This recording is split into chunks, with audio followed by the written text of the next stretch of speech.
Welcome to Durgee News. I'm Ava Pascarella. And I'm Carter Ralph. Hats, hoods, AirPods? What's okay to wear in the hall and what is a no-go? Mr. Crane has the details. Hi everybody, this is Mr. Crane, and I wanted to talk to you for a couple minutes about our expectations on hats and hoods. As we talk to some of you, hats and hoods are an issue in the hallways because they present a safety concern. If we can't see you or know who you are immediately, we can't be sure who you are, and so we want to make sure that every kid in our hallways is safe. So that's why we're asking everyone to remove your hat and remove your hood in the hallways. In addition, there are classrooms in which this will also be an expectation. You can't wear hats and hoods in classrooms, but there will be some classrooms where the teacher says that's okay. You have to be able to abide by the rules of the classroom. And if you cannot do that, we might be having a discussion about that. So to recap, in the hallways, it's always the expectation that you have no hat and no hood on. And make sure you're asking your teacher what their expectations are in the classroom. Also, to be clear, no shiesties whatsoever in the building. They are ski masks and robbers wear them. So you can't have them on, period. Thanks for your time, everybody. Go Bees. Get your game on, Hoop fans. The library is hosting a free NCAA tournament bracket pool just for Durgee. Step up and fill out your bracket for a chance to snag a trophy and awesome prizes. We've got 3 divisions, 8th graders, 9th graders, and staff. Brackets will be available in your email beginning Monday, March 17th. And all brackets must be submitted by the end of the day on Wednesday, March 19th. If you have any questions, stop by the library. May the best bracket win. You've probably walked by Mr. Miller's office or seen him in the hall, but we're guessing you don't really know much else about the Promise Zone program. We're going to fix that right now. My name is Scott Miller, and I am the Promise Zone person here at the school, which is sort of student services. There is a Promise Zone person actually in all the Beeville schools. If you have beef with another student, Promise Zone can help. If perhaps they're into a conflict with a fellow classmate, I can be a preemptive way of staying out of trouble before getting into a verbal or physical altercation that will get them in trouble. We can discuss options to stay out of that trouble, or even just using this room as a place to de-escalate if there's a conflict. To meet with Mr. Miller, you can sign up on the sheet outside his office or check in with your counselor. We are going to be having a Wear Green Day next Monday for St. Patrick's Day. Student Council will be sponsoring a green bracelet to wear for every student and staff member so all can participate. Irish butter, soda bread, and green milk? Are these St. Patrick's Day classics actually any good? We're about to find out. Take it away, taste testers. Hi, I'm Mrs. Will. I'm Chase Brumbaugh. And I'm Officer Z. And this is Fun Snacks with Fun People. Those of you that don't know, this was a segment we started a few years ago with our old custodian, Mr. Krause, and we are resurrecting it. So today on Fun Snacks with Fun People, we're doing a little tribute to Irish heritage. Are you Irish? Partially. Are you Irish? Zeppatello. No. Well, I am. Nope. And so we are doing some Irish soda bread, Irish grass-fed butter, and of course, mint milk from Burn Dairy. From green cows. From green cows. It's when they eat too much grass. It's only in Ireland, though. Only in Ireland. Yep. All right. So we're gonna eat some Irish soda bread with some grass-fed butter on it. Cheers, everybody. Cheers. Cheers. All right. Initial thoughts. Easier to eat than anticipated when I watched you saw through it with that knife. Yeah, the bread is a little cold. Yeah. So, I don't not like it. No. It's very good. The butter adds a good flavor. The butter does add a good flavor. Mm-hmm. All right. How would you rank this snack? 7 7 out of 10. out of 10. Okay. Hold on, I gotta finish it. Oh well, then we do the milk. You wanna Oh, do the milk's separate. Yeah, milk's separate. All right. Okay. Cheers. Cheers. No, immediately no. I like mint flavored things. Like I love mint ice cream. This is like melted mint ice cream. This is like melted mint ice cream. Delicious. All right, the bread as a snack, probably 6.3. I'm gonna give the bread as a snack an 8 because I know that it has more potential. I think if it was at room temperature. Yeah, maybe. I'm gonna give the milk a 3 out of 10. Milk gets like a 2. No, milk's like an 8, 8.5, easy. I'm going to take that bottle with me. So good luck. All right. See you next time on Fun Snacks with Fun People. Attention art lovers, a brand new student art exhibit has just launched at the Baldwinsville Public Library, and it is overflowing with talent, color, and creativity. Here's more.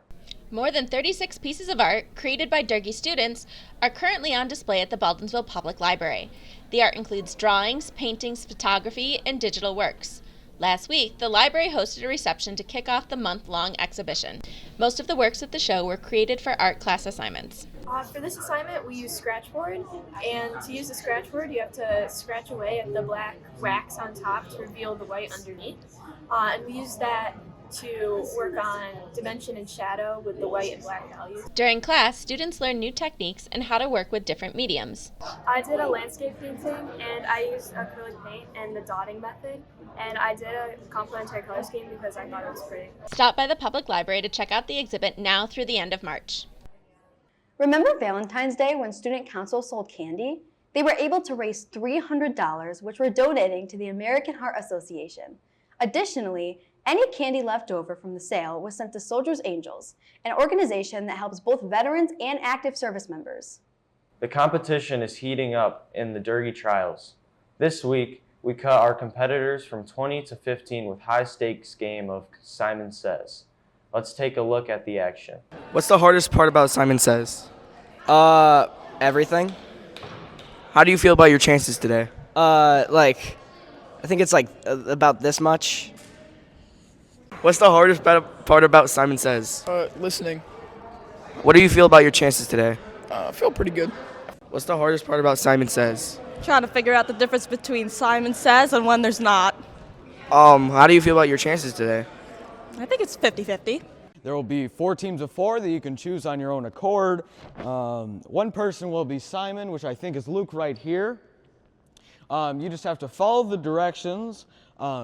If you get eliminated if you don't follow Simon's directions or if you do something without them saying Simon Says. When you're eliminated, you still are in unless everyone else on your team is also eliminated. And then the first team that is fully eliminated is out.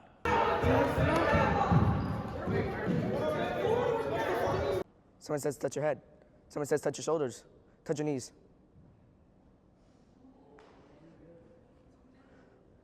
I don't know if that counted. Someone says spin around. Someone says stop spinning. Someone says touch your head. Touch your knees. Someone says touch your knees. Someone says touch your toes. Someone says touch your head. Someone says touch your shoulders. Touch your knees. Someone says spin around. Someone says spin around while touching your head. Someone says touch your knees. Someone says sit down. Someone says stand up. Touch your knees. Someone says spin around. Someone says touch your knees. Someone says touch your ears. Spin around. Someone says sit down. Someone says stand up. Someone says touch your stomach. Touch your ears. Someone says touch your ears. Someone says touch your head. Spin around.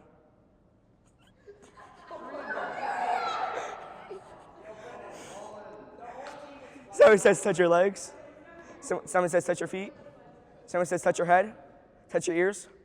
Someone says spin around. Someone says touch your knees. Someone says touch your head. Someone says touch your ears. Touch your shoulders. Touch your shoulders. Someone says touch your shoulders. Someone says touch your stomach. Someone says rub your stomach. Someone says touch your knees. Someone says sit down. Someone says stand up. Touch your shoulders. Someone says touch your head. Oh wait, no. Someone says touch your stomach. Someone says touch your knees. Touch your shoulders. Someone says touch your shoulders. Someone says touch your ears. Someone says touch your shoulders. Touch your head. Touch your shoulders. Touch your stomach. Touch. Sit. Oh, we're done. How do you feel about your loss today? I'm very sad, but I'm not surprised. When I heard the game was Simon Says, I knew I'd lose. How do you feel about your loss today? I think we should have won. I think that she definitely did what they said, and everyone else also did that. I don't know. I think we should have stayed in. St. Patrick's Day is right around the corner.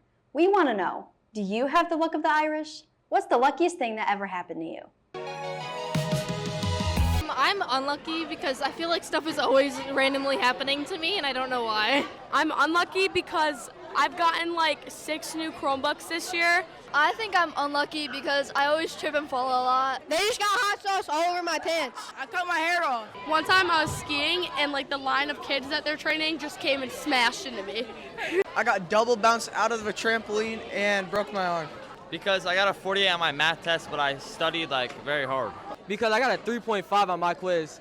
I'm lucky because I have a 4-leaf clover. I'd like to say I'm lucky because I have all of these wonderful people to hang out with. I'm lucky because I have 3 beautiful siblings, 2 brothers and a sister, and I'm so happy that they're in my life. I think I'm lucky because I do well in wrestling. I'm lucky because I'm just glad to be here with my friends. My sister said hi to me in the hallway. I have my friend. I caught a hockey puck out of the air when I was at a crush game. Probably getting these amazing friends right here. Meeting Grace in 7th grade over a stupid boy. I'm lucky because I have all these great friends. The shout-out box has a new home. If you want to leave a shout-out for another student or staff member, please stop by the library to drop a note into the box. And now, let's turn it over to Mr. Cartier for Friday afternoon shout-outs. Hey Durgee, I'm Mr. Cartier with the March 14th installment of Shoutouts. I am going to shout out first to my new partner, Caitlin Gratton, who's going to help out today because I think she wrote most of the shoutouts in the bin. But in any case, I'll start us off. I'll go first. Speaking of shoutouts in the library, this one is from Alice Merkel, and it goes out to Marissa Mock. It says, "Thank you for being an awesome library worker and friend." I agree. I know both Alice and Marissa. Good choice. Caitlin, what do you have for us? This is to Mrs. Hempson, and it says, "Mrs. Hempson is a great teacher and very caring to everyone from your period 8 class." Ooh, period 8, shouting out to Miss Hempson. I have a shout out here to Emma Miller, Maddie Getz, and Abby Fairchild for being great friends and great co-workers. That is from FQ. If you know what that means, you're better than I am. What do you got? This is to Chloe Warner. "You are very funny in the light of our 7th period CFM class. You're the best." Aw. From your 7th period CFM class. Very cool. Shout out to Taylor Youngman. "Thanks for being my library buddy," says Haley C. Nice job, Taylor. Next. This is to Mr. Cartier, and it says, "Mr. Cartier is a funny guy from period 9. Doesn't say anything about good looking? No, maybe that one got lost. Mr. Brown has a shout out from Miley and Giovanna, and it says, "Hey, Mr. Brown, shout out for being like Spider-Man in the cafeteria." Nice job, Mr. Brown. This one says, "Durgee News is the best," from your viewers. All the viewers. I remember signing that card. Oh, hey, another to Mr. Cartier from Ava Pascarella. "Thank you for using my slang and using my word, the huge. No problem. It's part of what I do." Shout out to Alex Wellman for being an awesome guy, from Brody, Carter, and Sayla. Nice job. You pronounced things better than I would have anyways. And finally, a shout out to Dante Milo, who's a very funny dude, overall great guy. You're always smiling. Keep it up. And this is not exactly anonymous, but I'm not going to read the name. I can vouch for it, Dante. You are all of those things. And everybody, have a wonderful weekend. And Caitlin, thank you for joining us here in the Durgee Studios. We'll see you next time. Thanks for watching this episode of Durgee News. Have a great weekend. Go Bees.